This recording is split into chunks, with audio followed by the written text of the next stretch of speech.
Bom dia, turminha do sétimo ano. Tudo bem com vocês? Tudo tranquilo? Esperem que estejam todos bem. Nossa aula de redação de hoje vai falar sobre fábula. Vocês já ouviram falar, né?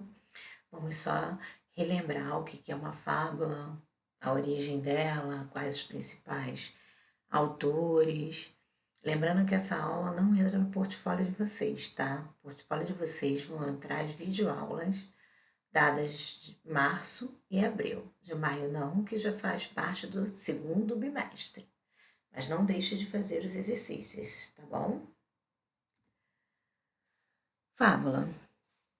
Fábula em sentido amplo pode ser definida como uma narrativa curta, com ações protagonizadas por objetos, animais e outros seres que apresentam uma moral implícita. Função é divertir e instruir.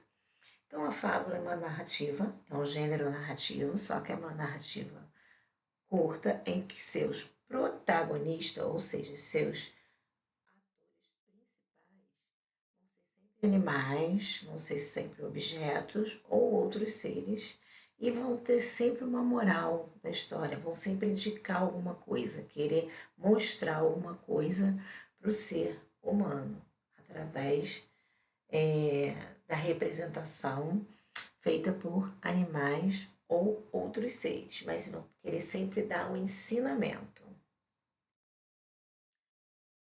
A origem e a história das fábulas. Esse gênero narrativo surgiu no Oriente. A fábula foi especialmente desenvolvida pelo escravo Esopo, que viveu no século V a.C. na Grécia. É um conjunto de histórias de caráter moral e alegórico, com personagens que eram animais ou mitos, que eram aqueles desenhos gregos, né? É atribuído a Esopa, o Esopo. Ou seja, ele criava as fábulas, né? Através de personagens que eram animais ou aqueles mitos da Grécia Antiga, que era atribuída a ele, era o que ele estava sentindo naquele momento. Ele transcreveu os sentimentos através das fábulas e fez a representação do homem através de animais ou dos mitos. Através de diálogo entre animais e outras situações nas quais se encontrava, o autor buscava transmitir alguma lição da moral ao homem. Então, é o que eu falei, ele fazia a sua fábula com a intenção de demonstrar algum ensinamento, tirar algum ensinamento daquilo que ele escrevia para mostrar ao homem o que ele estava fazendo, mas não usava a figura do homem em si. Usava animais e outros mitos para representar a figura do homem, para demonstrar o erro do homem através desses animais. Suas fábulas mais tarde foram reescritas em versos, lembrando que versos é cada linha do poema, com um acentuado tom satírico, ou seja, de deboche, de ironia, pelo escravo romano Fredo. Contudo, o grande responsável pela divulgação pelo reconhecimento da fábula no Ocidente moderno foi o francês Jean de La Fontenay, um poeta que conhecia muito bem a arte das manifestações e cultura popular.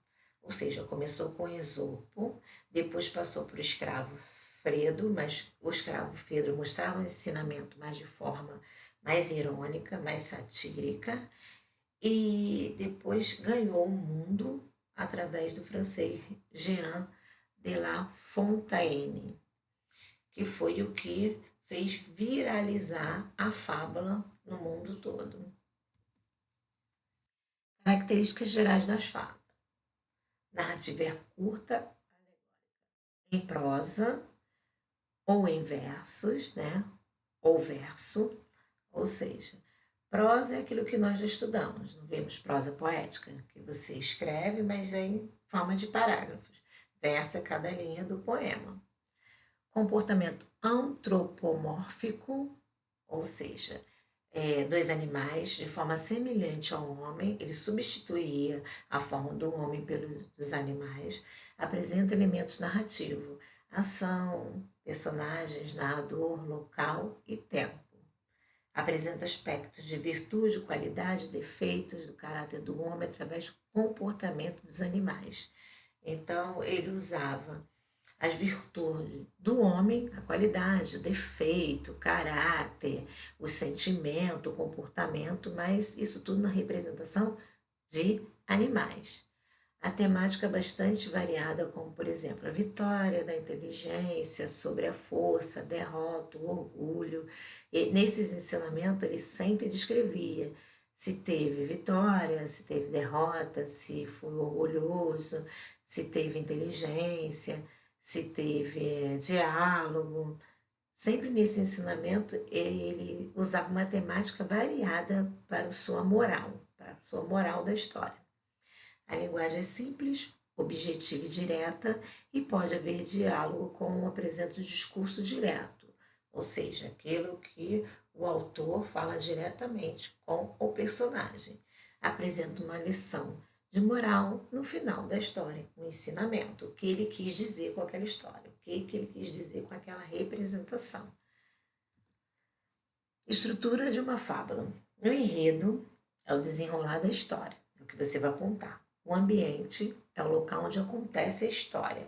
Se é numa casa, se é no jardim, se é no restaurante, é o local onde acontece a história. Pode ser até num país, se é na Grécia, se é na Roma, se é no Brasil. Tempo. Em que contexto acontece? O tempo se foi no passado, se está sendo agora, se foi dias antes. Então, é sempre quando aconteceu essa história. Personagens são objetos animais. Clímax é o ponto de tensão da narrativa, é o ponto que vai desenrolar, vai ter aquele atrito, aquele desacordo, aquele encaminhando para o ensinamento. E o desfecho é o resultado final da história, é a moral da história. Autores de fábulas: o Esopo, que começou, Sá Miranda, Diogo Bernardes, Bocage, Monteiro Lobato. E temos aqueles que eu falei no início, né? O francês e o Frido, que foram os anteriores, mas os mais atuais aqui e que ainda se usa, né? Tirando o Esopo, que foi que começou, que tinha que vir, que era o principal, o restante que eu quis colocar uns mais atuais. Então, eu coloquei aqui uma fábula para vocês. Os dois sapos. Numa empresa de laticínio, dois sapos desastradamente saltaram para dentro de um balde de leite cremoso. É melhor desistir, coachou um dos sapos depois de tentarem em vão sair do balde. Vamos morrer. Continue a nadar, disse o segundo sapo. Encontraremos uma maneira de sair deste atoleiro. Tá parecendo a Dolly do Nemo, né? Continue a nadar, continue a nadar. Não adianta, disse o primeiro sapo. Disse o primeiro. Isto é grosso demais para nadar, mole demais para saltar, escorregadio demais para rastejar. Um dia temos que morrer, por isso tanto faz que seja esta noite. Afundou-se no balde e acabou por morrer. O amigo, porém, continuou a nadar, nadar, nadar. E quando amanheceu, viu-se encarrapitado num monte de manteiga que ele sozinho havia batido. Encarrapitado significa mergulhado, tá? Atolado no monte de manteiga que ele mesmo sozinho havia batido. Então, o segundo sapo, além de ter se salvado, estava no alto, com um sorriso comendo as moscas que voavam ao seu redor, vindas de todas as direções.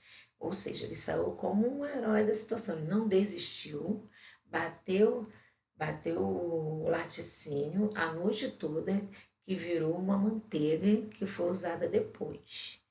Moral da história. Em uma mesma situação, existe aquele que só enxerga a dificuldade e existe o que sabe encontrar oportunidade, pois não há conquista sem luta. Então, o que ele quis demonstrar? Que tem uns que desistem fácil, tem que acontecer, então deixa acontecer e vai ficar por isso mesmo. E tem outros que lutam para conseguir aquilo que querem, não se dão por vencido. Então, eu coloquei essa fábula aqui para vocês terem uma ideia de como é a estrutura de uma fábula. O uso do discurso direto aqui está direto, ó. Ó, é melhor desistir, continue a nadar, não adianta. Olha o uso do discurso direto. O sapo falando diretamente para o outro. Então, prestem atenção na estrutura da fábula, tá? E no ensinamento que ela quer dizer, que ela passa para o leitor, tá bom? Então, a atividade que vocês vão fazer é da página 69 até 76 do livro de português de vocês, que fala sobre fábula. Façam, leiam o texto que está lá, que tem uma fábula lá. Leiam o texto, façam os exercícios. Dúvidas vocês podem mandar por e-mail, que é o nosso canal de comunicação. Então, por hoje é só. Até a próxima aula. Se cuidem ficando em casa, tá bom?